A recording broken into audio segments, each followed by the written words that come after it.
Gang, John Bacarella here with your Lake St. Clair Ice Fishing Report, brought to you by Sportsman's Direct. It is Thursday, February 4th, and man, a lot's changed out there on the lake.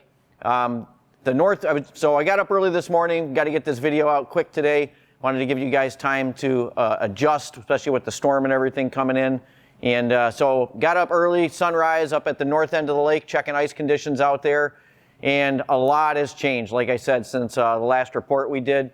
That north end of the lake has finally locked up like it should, and the guys are getting out off of both the raft and out off of the boat launch finally, so which gives you guys a lot more parking options up there on the north end. So that parking lot was getting pretty full already when I was there this morning, and there was just a lot of ice up there on that north end. So coming back down to the south, everything was still locked up after the freeze last night. Now, with that said, I should say this to all you guys that are headed out, even up there on that north end that's locked in pretty good.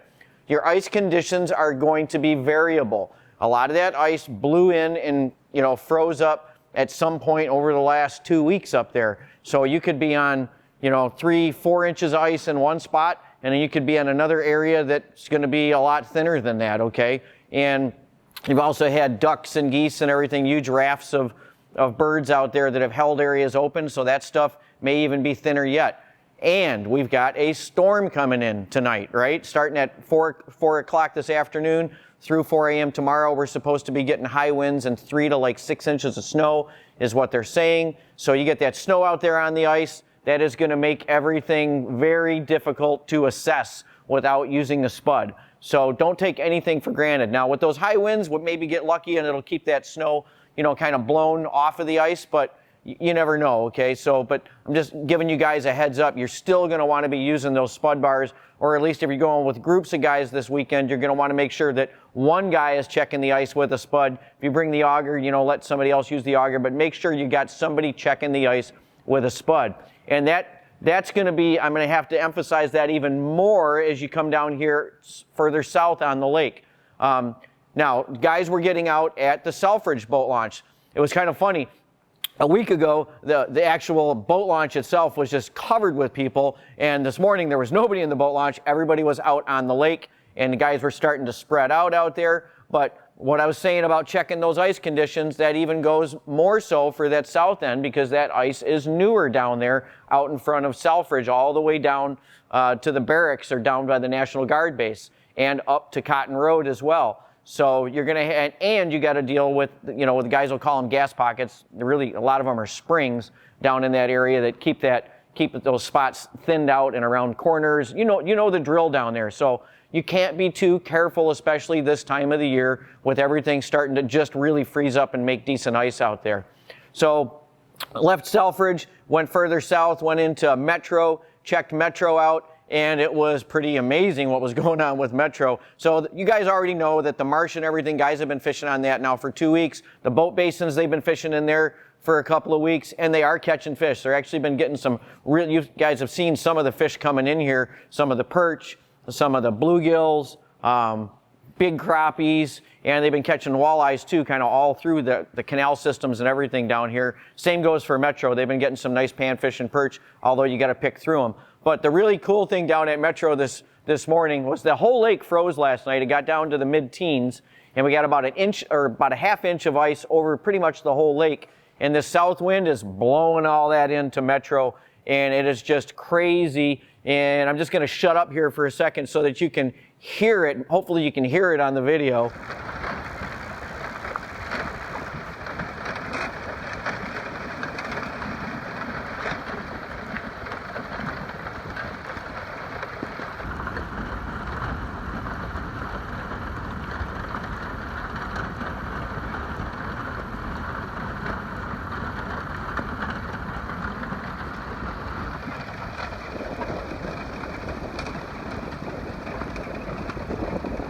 So all that ice is just blown in there. Lord only knows what's going to happen with it when that wind gusts up to 25 or 30 miles an hour for the next few hours.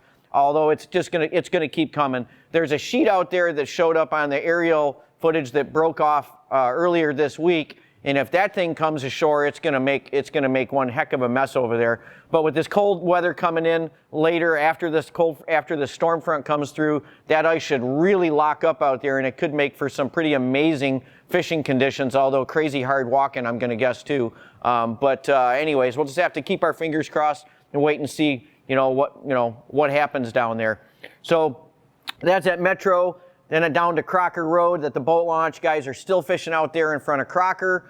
They've been getting some perch out there, and they've been getting some walleyes at night. Guys are amazingly enough on the spillway at the mouth. So, that's one of those areas you're really going to have to watch, guys, and it can be very inconsistent in the ice conditions. But the spillway was froze all the way from the mouth all the way up as far as I could see at all the different access points I looked at today. Also went down to South River Road, down by the Harley Ensign boat launch. There was nobody on the south side. There was open water, there was ducks out there, there was a mixture of ice and open water. That's going to change rapidly as well, going into the next few days with the cold front and with the storm and everything. But there were guys on the boat launch side, all the way out to the mouth, and then there was some open water out there, and the south wind is going to probably push all that ice up farther into Anchor Bay and probably open some water up on the other side of that jetty out there. But guys were actually in that boat launch itself, and I saw some arms going in there. So, which is not, unexpected, because that's usually a really good perch spot right there out in front of the boat launch itself. That's the same thing can go all the way up in the Clinton River. Although I didn't see any guys on the Clinton River, that ice out there, if you're careful and use a spud, that'd be another good bet where you can get away from people on that Clinton River, especially for perch and then walleyes again early morning and in the evening. That's all I really have for the fishing report, but I did want to let you guys know about some things. Now, you guys that have been coming in here looking for propane, you guys been out scouting around looking for propane. I haven't been able to find any propane anywhere in this part of the state. So what we did for you guys is we got these refillable tanks in here, and we also got these kits. Now, these kits come with one refillable tank. You get the stand for your 20-pound tank, you get the nozzle, and you get one of these cans in there as well. So we're just trying to give you guys some options, because it's going to be really cold, and I know you guys like to use those 1-pound propane tanks, but they're gone. And we're hearing they're not coming back anytime, probably not for the rest of the season. Inventory is going to be gone on those things. One other option for you, and this is old school, okay? Back when I first started out ice fishing, we either had like a Coleman, little Coleman single burners we used to use, or sometimes some catalytic heaters. But these little canned heats like they use for the for heating up food at at weddings and all that stuff, they use them underneath those trays. We've used these in the past, and I've got some of these in here for you guys. They're really inexpensive. These are like a 2-hour burn. But what we used to do with these things is put them inside of a coffee can.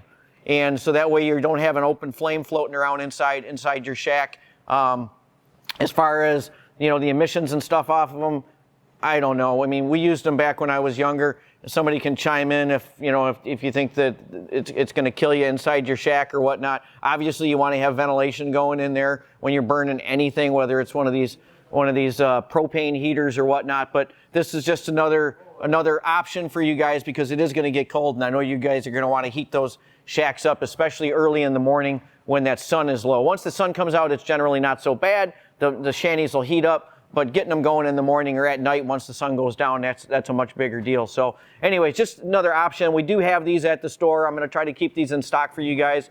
So even though we don't have propane, so that you at least have some options. Remember those barbecue grills you got sitting outside that still got a tank of propane, 20-pound tank. You can still get those 20-pound tanks. We've still got some out here too. But for those little 1-pounders, just keep in mind that you can refill them if you use these refillable tanks here. That we got actually got them at both stores right now while supplies last. So anyways, we'll see you out there, and look forward to more cold weather and more ice making. And you've seen some of the fish coming in on the website or on our Facebook page. So check it out. We've had some nice fish coming in on the contests. Hey, if you like this video content and you want to get updated as soon as the next video is out there, hit that subscribe button and a little bell icon, and you'll get notified as soon as the next video is up.